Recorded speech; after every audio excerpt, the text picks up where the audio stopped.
क्योंकि यूपी की 75 जिलों का महासर्वे आपको देने वाले हैं और 403 सीटों को लेकर आखिर जनता का मन क्या कह रहा है और उत्तर प्रदेश में आज विधानसभा चुनाव, तो फिर किसकी बनने वाली सरकार, इसको लेकर महत्वपूर्ण विश्लेषण, क्योंकि माहौल पूरी तरह से उत्तर प्रदेश में गर्म हो चुका है और हर एक रीजन के लिए अपनी अपनी पार्टी जो है अपना अपना वोट बैंक तलाशने में लग चुकी है। तो प्रधानमंत्री मोदी जी भी यहां पर चुनावी मैदान में है। आखिर जनता का मन इस वक्त क्या कहता है, इसको लेकर महत्वपूर्ण आंकड़े आपको देने वाले हैं, क्योंकि यूपी चुनाव के लिए प्रधानमंत्री मोदी जी चुनावी मैदान में है, जिस कार से पूर्वांचल एक्सप्रेस का उद्घाटन किया है और किसानों को साधने के लिए पश्चिमी जो यूपी है उसमें भी हलचल तेज हो चुकी है, क्योंकि किसान आंदोलन थमने का नाम नहीं ले रहा। लेकिन किसानों के लिए बड़ा ऐलान यहां पर प्रधानमंत्री मोदी ने किया है। तीनों कृषि कानून को वापस लेने का ऐलान है, क्योंकि इसको लेकर किसानों का प्रभाव 120 विधानसभा सीटों पर है और पश्चिमी यूपी का समर्थन बीजेपी को मिलता रहा है। लेकिन किसान मानने को तैयार नहीं है। एमएसपी पर अभी भी अड़े हुए किसान और एमएसपी फिक्स करने का यहां पर सरकार से यह सब मांग कर रहे हैं कि एमएसपी फिक्स की जाए। लेकिन यूपी चुनाव पर सक्रियता हर एक पार्टी की नजर आ रही है, जिसमें सबसे महत्वपूर्ण माने जा रही है प्रधानमंत्री मोदी जी। जी हां दोस्तों, अक्टूबर नवंबर में जिस कार से प्रधानमंत्री मोदी जी यूपी चुनाव में दिखे हैं और इसका असर भी देखने को मिला है, पूर्वांचल एक्सप्रेस वे हो या फिर 20 अक्टूबर को प्रधानमंत्री मोदी जी ने कुशीनगर एयरपोर्ट का भी उद्घाटन किया है, यानी उद्घाटन का दौर शुरू हो चुका है। इसके अलावा सिद्धार्थनगर में 9 मेडिकल कॉलेज का भी उद्घाटन जो है प्रधानमंत्री मोदी जी ने यहां पर 25 अक्टूबर को किया था। इसके अलावा वाराणसी को करीब 5200 करोड़ की सौगातों का यहां पर परियोजनाओं को तोहफा भी प्रधानमंत्री मोदी जी दे चुके हैं। इसके अलावा अगर बात करें जिस कार से यहां पर पूर्वांचल एक्सप्रेस वे का भी उद्घाटन प्रधानमंत्री मोदी जी ने किया है, लेकिन ये थमने का नाम नहीं ले रहे हैं और प्रधानमंत्री मोदी झांसी के दौरे पर जो थे उसमें भी करीब यहां पर झांसी को 8 परियोजनाओं की सौगात दी है। इसके अलावा प्रधानमंत्री मोदी जी जो है जेवर एयरपोर्ट शिलान्यास भी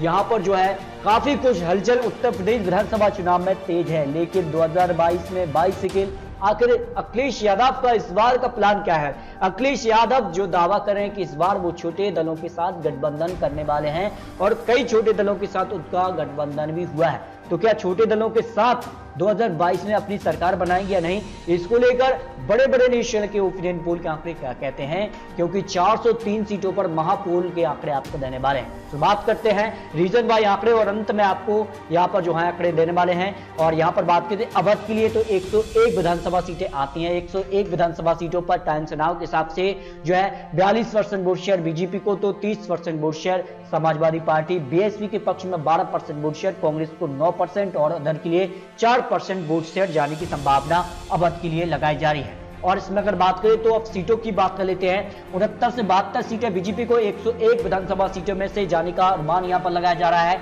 जबकि 2017 में 84 विधानसभा सीटें बीजेपी के पक्ष में गई थी। यानी बीजेपी को चुनाव में नुकसान दिखाई दे रहा है और इसको कहीं ना कहीं जो मार्जिन बीजेपी का कम हो रहा है, इसको कम करने के लिए बीजेपी की तरफ से बड़े बड़े दिग्गज नेता भी चुनावी मैदान में उतर चुके हैं। जबकि समाजवादी पार्टी को 23 से 26 सीटें, लेकिन 2017 में केवल 6 सीटें, यानी ज्यादा फायदा यहां पर समाजवादी पार्टी को होता नजर आ रहा है जो आंकड़े हैं। जबकि बीएसपी को 7 से 10, कांग्रेस को 0 से 1 और अन्य खाते में तो एक भी सीट जाती नजर नहीं आ रही है। जबकि पश्चिमी जो उत्तर प्रदेश है, पश्चिमी यूपी के लिए आती है, उसके आंकड़े क्या कहते हैं। इस हिसाब से बीजेपी को 40 से 42 सीटें जाने का अनुमान लगाया जा रहा है, जबकि समाजवादी पार्टी को 21 से 24 सीटें, बीएसपी को 2 से 3 सीटें, कांग्रेस को 1 से 2 सीटें ही जाने का अनुमान पश्चिमी यूपी में लगाया जा रहा है। जबकि यहां पर दोआब के लिए तो दोआब में जिस कार का वोट शेयर दिखाई दे रहा है 71 सीटों के लिए बीजेपी को 37 से 40 सीटें, समाजवादी पार्टी 26 से 28 सीट वोट शेयर के हिसाब से सीटों को कन्वर्ट किया जाए दोआब में तो बीजेपी को करीब 37 से 40 सीटें 71 सीटों में से,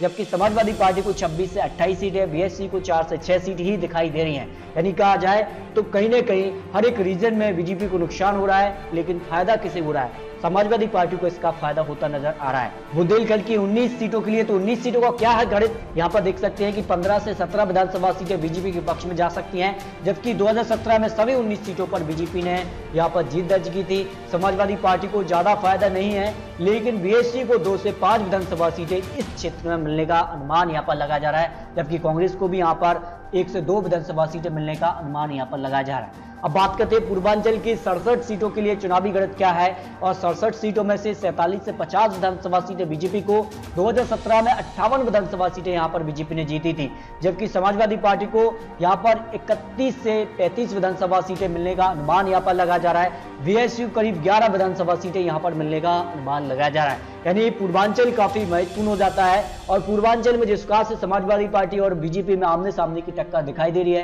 क्योंकि 2017 में केवल 3 सीट ही समाजवादी पार्टी ने यहां पर निकाली थी, लेकिन सर्वे कह रहा है कि 31 से 35 विधानसभा सीटें यानी करीब 30 से 32 विधानसभा सीटों का सीधे तौर पर फायदा समाजवादी पार्टी को पूर्वांचल में होता नजर आ रहा है। जबकि रोहिलखंड की अगर बात की तो 53 सीटों का चुनावी गणित क्या है, 31 से 33 विधानसभा सीटें बीजेपी के लिए, 39 विधानसभा सीटें 2017 में हासिल की थी, लेकिन समाजवादी पार्टी को एक भी सीट इस क्षेत्र में नहीं मिली थी।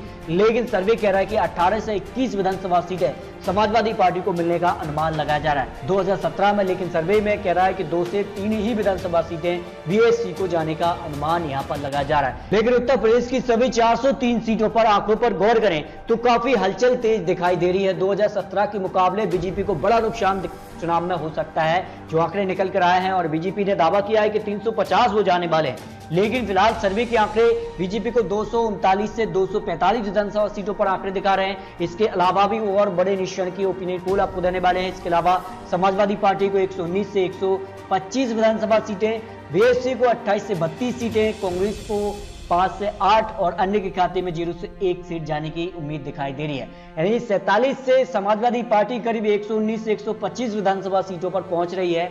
यानी समाजवादी पार्टी एक बड़े ग्राफ की तरफ बढ़ रही है, जबकि बीजेपी का ग्राफ में यहां पर गिरावट देखने को मिली है। 312 से बीजेपी घटकर 239 से 245 सीटों पर आ सकती है। ये टाइम्स नाउ के आंकड़े निकलकर सामने आ रहे हैं। लेकिन इसके अलावा रिपब्लिक भारत ने भी अपने ओपिनियन पोल के आंकड़े जारी किए थे। उत्तर प्रदेश विधानसभा चुनाव की 403 सीटों में से बीजेपी को करीब 278 से 288 विधानसभा सीट मिलने का अनुमान लगाया था। यानी बीजेपी को 43% वोट शेयर, लेकिन समाजवादी पार्टी को 24% वोट शेयर से 57 से 67 सीट ही यहां पर रिपब्लिक भारत ने दिखाई हैं, जबकि यहां पर कांग्रेस को 4, अदर के लिए 6 सीटें और अन्य के खाते में 5% वोट शेयर के हिसाब से एक भी सीट जाने की उम्मीद नहीं दिखाई है। यानी बीएससी को करीब 22 से 32 सीटें मिलने का अनुमान यहां पर रिपब्लिक भारत ने लगाया है। जबकि उत्तर प्रदेश चुनाव को लेकर एबीपी ने जो सी वोटर ने भी अपने आंकड़े जारी किए हैं। 403 सीटों के सर्वे में अगर बात करें तो बीजेपी को बड़ा नुकसान होता नजर आया है। जहां दोस्तों सितंबर, अक्टूबर और नवंबर के सर्वे जारी हुए हैं, इसमें अगर बात करें सितंबर सर्वे के हिसाब से 259 से 267 सीटों पर बीजेपी थी, लेकिन ये नवंबर तक आते आते 213 से 221 सीटों पर ही बीजेपी रह गई है।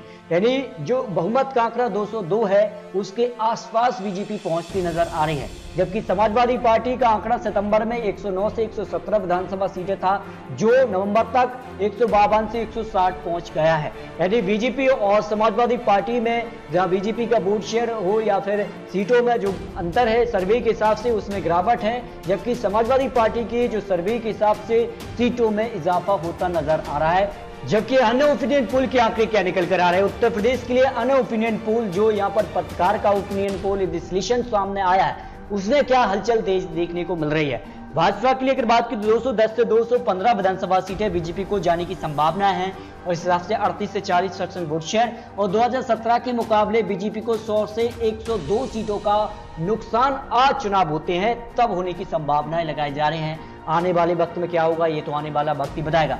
जबकि समाजवादी पार्टी को 155 से 160 विधानसभा सीटें 32 से 34% वोट शेयर के हिसाब से यहां पर उनको सीटें जा रही हैं, जबकि 108 से 113 विधानसभा सीटों का सीधे तौर पर फायदा समाजवादी पार्टी को इस चुनाव में हो रहा है। जबकि बसपा को ज्यादा फायदा नहीं, कांग्रेस को भी ज्यादा फायदा होता नजर नहीं आ रहा है। ये यहाँ पर नया सर्वे जो जारी है उस हिसाब से आंकड़े निकल कर आए हैं। यानी सारे आंकड़ों के बाद एवरेज आंकड़ों पर भी गौर करें तो यहाँ पर लोग पोल ने तो 193 सीटें दिखाई हैं भारतीय जनता पार्टी को, जबकि समाजवादी पार्टी को 151 सीटें, जबकि डीवी लाइफ ने तो 153 सीटें बीजेपी को दिखाई हैं, 193 सीटें जो है समाजवादी पार्टी को दिखाई हैं। यानी बहुमत का आंकड़ा 102 सीटें हैं। उस पर अगर गौर करें Times Now, poll star, ABP C voter, Lokpoll, DV life और एनके डिजिटल के हिसाब से एवरेज जो आंकड़ा निकला है वो है 158 सीटें भारतीय जनता पार्टी को आज चुनाव होते हैं तो यूपी चुनाव में जाने की संभावनाएं लगाई जा रही हैं। जबकि समाजवादी पार्टी को 157 सीटें एवरेज आंकड़ा है और 20 सीटें बहुजन समाजवादी पार्टी, बाकी कांग्रेस और अन्य जो पार्टी हैं उनके खाते में जाने की संभावनाएं लगाई जा रही हैं। लेकिन दोस्तों आपको क्या लगता है 403 सीटों में से किसे कितनी सीटें जा सकती हैं, ये तो आने वाला वक्त ही बताएगा। लेकिन अपनी राय कमेंट बॉक्स में जरूर रखिए। क्या बीजेपी का दावा है 350 सीटों का वो पूरा होगा? क्या प्रधानमंत्री मोदी चुनावी मैदान में उतरने से बीजेपी का जो ग्राफ है उसमें गिरावट देखने को मिली है, क्या उसकी भरपाई बीजेपी कर लेगी जिस कार का यहां पर चुनावी रणनीति देखने को मिली है? क्या समाजवादी पार्टी छोटे दलों के साथ गठबंधन करके अपने सरकार के आंकड़े तक पहुंच पाएगी या नहीं, ये तो आने वाला वक्त ही बताएगा। लेकिन दोस्तों आपको क्या लगता है, अपनी राय कमेंट जरूर रखिए। आखिर उत्तर प्रदेश में किसकी बनने वाली सरकार, क्योंकि ये तो चुनावी आंकड़े, चुनावी अनुमान है। आने वाले वक्त में किस कार से चुनावी प्रचार होते हैं, किस कार के वादे होते हैं, इसके बाद चुनावी आंकड़े बदल भी सकते हैं। तो अपनी राय कमेंट बॉक्स में जरूर रखिए और महत्वपूर्ण विश्लेषण के साथ फिर मिलते हैं। तब तक के लिए जय हिंद, जय भारत।